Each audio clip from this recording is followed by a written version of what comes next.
Hello, friends and family. So now that we've made our big announcement about my book coming out in January, I have, everybody asking the question, what's it about?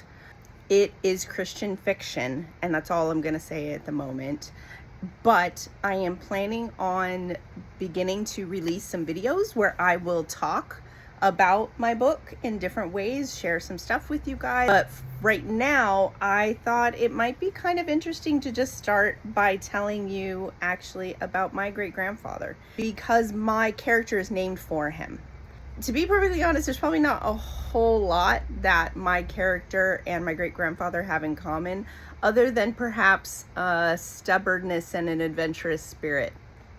I've always known that I wanted to write a story where my main character will be named Thomas. So this would be my mother's father, and his name was Thomas Spurgeon.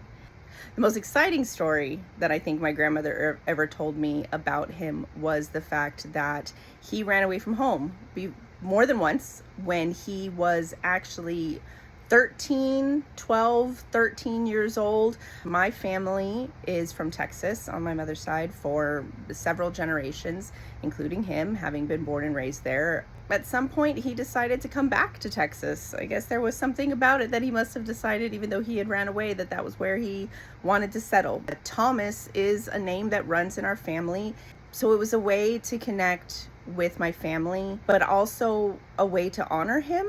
He was someone who worked really hard to take care of his family and provide for his family. My grandmother was the middle of the 5 children, and she was born almost exactly 1 year before the Great Depression started. And my grandmother says that she doesn't remember ever going without. They always had food to eat. They always had what they needed. My great-grandfather worked very hard to provide for his family, to take care of his family, to make sure that they had everything that they needed. Unfortunately, my family hasn't had a great history of fathers, being great fathers. But he was, and I wanted to honor him, and therefore, the main character in my story is named Thomas. So there's your first little insight into my story, and more will be coming in time. Thanks for listening.